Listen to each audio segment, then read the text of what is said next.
Well hello everyone, welcome to conversation. स्वागत है आप सभी का टेस्ट सीरीज में।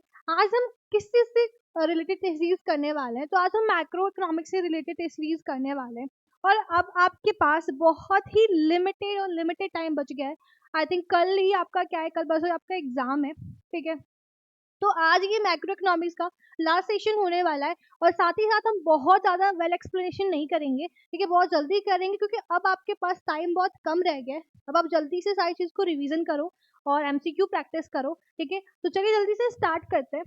Question number 51, what is the tax multiplier is the, ठीक है। तो टैक्स मल्टीप्लायर क्या है?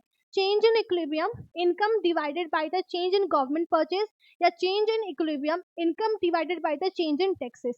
तो करेक्ट ऑप्शन क्या होगा कि जब भी हमारी इक्विलिब्रियम इनकम क्या होती है, चेंज होती है, तो divide by change in tax करते हैं तो हमारा टैक्स मल्टीप्लायर आ जाता है, ठीक है। तो टैक्स मल्टीप्लायर क्या इंडिकेट करता है? चेंज इन कितनी आपकी इक्विलिब्रियम में चेंज हुई income and resulting change in taxes, change in taxes की वजह से, तो वो हमारा क्या हो जाता है? Tax multiplier. 52, in the Keynesian model the marginal propensity to consume MPC refers to, ठीक है। तो MPC क्या refers करता है? is a fraction of the additional income that is spent on consumption, ठीक है। आपने कितना additional income जो बढ़ा उसमें कितना आप consumption कर रहे हो, ठीक है। तो proportion of total income is spent on consumption. The MPC represent proportion of additional income that individual choose to spend on a consumption, ठीक है। 53, if the government increase taxes the equilibrium level of income, जब भी government tax को increase कर देगी, ठीक है, तो क्या होगा? बेसिकली इक्विलिब्रियम लेवल एडी क्या हो जाएगा? एग्रीगेट डिमांड क्या हो जाएगा? लोग डिमांड कम करेंगे तो डिक्रीज हो जाएगा। 54, the multiplier effect refers to process by which change in government purchases directly affect equilibrium income, या process by which change in investment lead to change in consumption, या amplification of initial change spending generate large change equilibrium income। तो basically multiplier का effect क्या होता है कि basically आप थोड़ा सा चेंजेस कर रहे हो, स्पेंड कर रहे हो, उस पर आपको क्या हो रहा है? लार्जर आपका इक्विलिब्रियम जनरेट हो रहा है, एडी जनरेट हो रहा है, लोग ज्यादा डिमांड कर रहे हैं, तो सी। 55, if the government wishes to increase equilibrium, government चाहती है कि इक्विलिब्रियम को इंक्रीज करे, level of income, it can be increase tax, decrease government purchase, या डिक्रीज टैक्स। तो डिक्रीज टैक्स हो जाएगा तो क्या हो जाएगी? ऑटोमेटिक एडी बढ़ जाएगा और इक्विलिब्रियम क्या हो जाएगा? इंक्रीज हो जाएगा। The concept of the multiplier based on the idea that initial change in spending, ठीक है। तो मल्टीप्लायर जो है वो कौन से आइडिया पे बेस्ड है? एंड चेंज इन स्पेंडिंग, तो only affect the government sector, only affect house hold sector, has a larger impact equilibrium income through successive round of spending, ठीक है। 57, in the Keynesian model the tax multiplier is generally smaller than government spending multiplier because, तो किनेशियंस model जो है, तो tax multiplier क्या होता है? वो स्मॉलर होता है गवर्नमेंट स्पेंडिंग के मल्टीप्लायर के अकॉर्डिंग। बिकॉज क्यों? क्योंकि tax have a larger impact है कंजप्शन एंड गवर्नमेंट स्पेंडिंग, या टैक्स रिड्यूस डिस्पोजेबल इनकम है leading to smaller over impact of aggregate demand. तो ऑफकोर्स जो भी जैसे भी जो भी आपकी इनकम है, उस इनकम में से जो भी आप टैक्स दे देते हो उसके बाद आपकी डिस्पोजेबल इनकम बचती है। तो टैक्स क्या होती है? रिड्यूस होती है, रिड्यूस करती है आपके इनकम को, ठीक है। तो इसीलिए हमारा जो टैक्स मल्टीप्लायर होता है वो कम होता है, ठीक है। And the tax multiplier is smaller because increase in tax reduce disposable income and thus has a dampening effect on the consumption and aggregate demand. 58, if the marginal propensity to consume MPC 0.8, the value of government spending multiplier will be, ठीक है। तो MPC का formula क्या था? 1 minus sorry K equal to 1 upon 1 minus MPC, तो 1 minus MPC कितना है? 0.8, तो 1 अपॉन 0.2, ठीक है। तो यहाँ पे 0.2 है, तो government spending multiplies calculate 1 minus 1 MPC, so in the case of multiplier would be 108 is a 2.0, ठीक है। तो करेक्ट ऑप्शन क्या हो जाएगा हमारा? 2.0, ठीक है।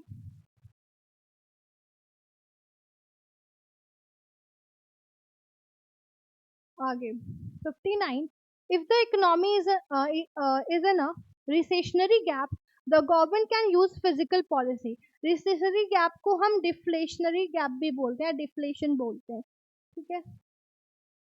Decreasing government purchase, decreasing tax या इंक्रीजिंग गवर्नमेंट परचेज. तो गवर्नमेंट के परचेज को क्या करता है, इंक्रीज करेंगे, तो जिससे हमारा क्या होगा, रिसेशनरी गैप कवर होगा. And use physical policy. The government purchase multiply can be calculated, ठीक है, 1/1 minus MPC.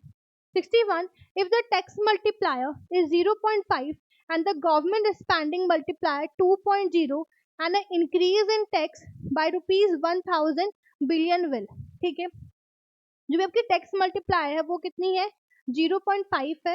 And the government spending कितना कर रहा है, 2.0 and increase the tax by $100 billion will, क्या होगा, decrease in equilibrium income by 100 billion या increase equilibrium income by 200 billion या decrease equilibrium income by $200 billion, increase equilibrium income by $50 billion, ठीक है. तो basically decrease equilibrium income by 100 billion, क्योंकि हमारी tax क्या हो रही है, $100 से क्या हो रही है, इंक्रीज हो रही है, ठीक है.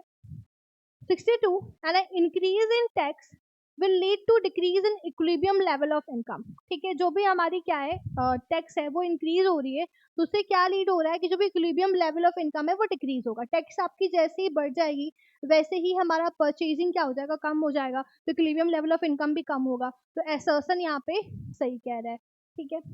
And higher tax reduce disposable income leading to decreased consumption expenditure which is turn reduce AD and lowest equilibrium level income. तो रीजन भी बिल्कुल सही कह रहा है कि टैक्स, जब ज्यादा टैक्स होता है तो हमारा डिस्पोजेबल इनकम ऑटोमेटिक क्या हो जाएगा, कम हो जाएगा, जिसके वजह से क्या होगा, जिसके वजह से हम एक्सपेंडिचर भी कम कर पाएंगे और हमारा lower equilibrium level of income होगा.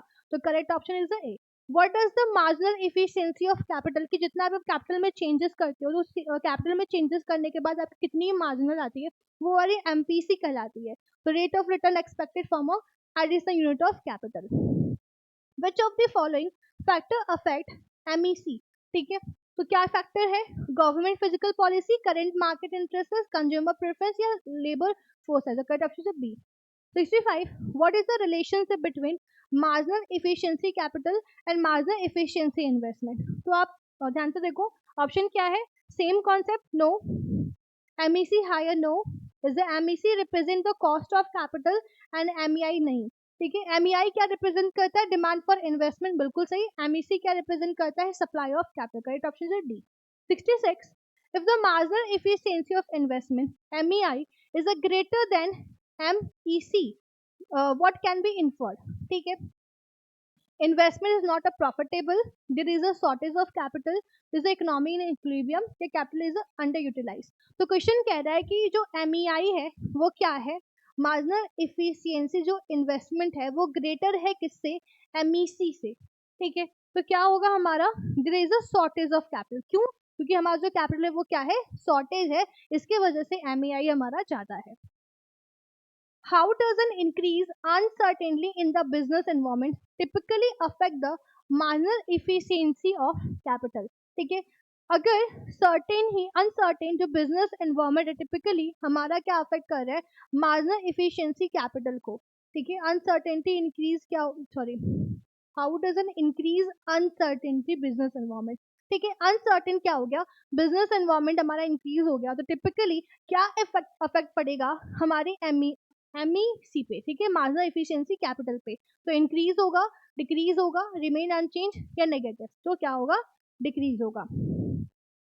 इन a scenario 68, in a scenario where marginal efficiency investment is equal to marginal efficiency capital, जब भी हमारा MEI equal to MEC होगा तो क्या ऐसा कौन सा सीन होगा, क्या हैपन होगा, इन्वेस्टमेंट डिक्रीज हो जाएगी, इन्वेस्टमेंट इंक्रीज होगी, या इकोनॉमी विल एक्सपीरियंस इन्फ्लेशन, या economy will enter recession.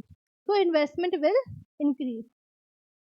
69. What the effect does an increase the overall level of economic activity have on marginal efficiency capital, ठीक है.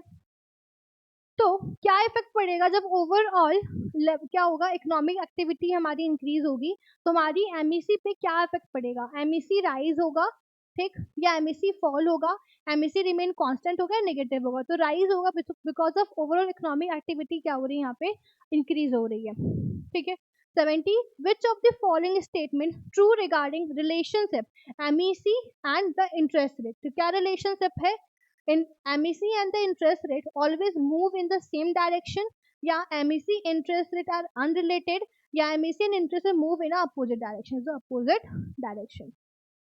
71 what do the IS and LM curve represent in a macroeconomic? Macroeconomic में IS curve and LM curve कैसे represent होता है, investment and labor market curve या income and saving curve? This is of course income and saving curve, ठीक है। The IS curve represent equilibrium, जो IS curve है वो क्या represent करता है, equilibrium in the goods market relating to income Y, ठीक है। and जो expenditure E, and LM curve जो रिप्रेजेंट करता है वो क्या रिप्रेजेंट करता है, equilibrium money market and interest rate, level of money balance MP.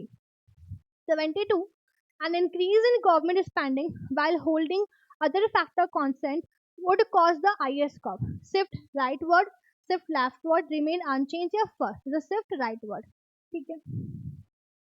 and if the central bank reduce the money supply, what effect would have on the LM curve? ठीक है, अगर आपको ये कर्व LM कर्व या S curve क्या होता है अगर डाउट है तो ऐसे वीडियो पड़े हुए हैं हमारे चैनल पे, आप देख सकते हो, ठीक है। तो the LM curve will shift leftward या LM curve will shift rightward, LM curve will remain unchange या LM curve will shift in the both direction. तो बेसिकली हमारा क्या होगा, LM curve will shift leftward, ठीक है। Reduction in the money supply lead to higher interest rate, जब भी money supply क्या होती है, रिड्यूस होती है, तो जो इंटरेस्ट रेट होता है वो क्या हो जाता है, हायर हो जाता है, जिसके वजह से due to reduce money availability causing, जिसके वजह से हमारा क्या होता है, लेफ्टवर्ड शिफ्ट होता है क्या, LM curve as a equilibrium money in the market disrupted. 74 a decrease in the interest rate will likely lead to, ठीक है, जब इंटरेस्ट रेट डिक्रीज होगा तो क्या हो जाएगा, राइटवर्ड शिफ्ट हो जाएगा हमारा आईएस कर्व, ठीक है। 75 और लास्ट क्वेश्चन है हमारे सेशन का, if both the IS and LM curve shift simultaneously but the IS curve shift more than the LM curve, what will happen equilibrium interest rate and income level, ठीक है। जब IS और LM curve दोनों ही क्या होंगे, सिचुएशनरी क्या होंगे, shift होंगे, but IS shift more then, but IS जो होगा वो ज्यादा शिफ्ट होगा LM कर्व के अकॉर्डिंग, तो क्या हैपन, तो क्या होगा, equilibrium interest rate and income level. तो basically equilibrium interest rate increase, income level decrease, या equilibrium interest rate decrease and income level increase. तो इक्विलिब्रियम इंटरेस्ट रेट क्या होगा, डिक्रीज होगा, और इनकम लेवल क्या होगा, इंक्रीज होगा, ठीक है। तो ये हमारा एक छोटा सा सेशन था, ठीक है, बहुत वेल एंड बहुत ब्रीफ एक्सप्लेनिंग नहीं की है, बस आपको यहाँ पे क्वेश्चंस और यहाँ पे आंसर बता दिए गए हैं, ठीक है। अब आपके पास टाइम बहुत कम है, ज़्यादा से ज़्यादा आप क्वेश्चंस करो और खुद से प्रैक्टिस करो, ठीक है, बहुत कम टाइम है, और जितने भी MCQs हैं आप सबको देख के जाओ, कवर करो ज़्यादा से ज़्यादा, ठीक है। And best of luck for exam, अच्छे से करके आना, ठीक है। And thank you so much.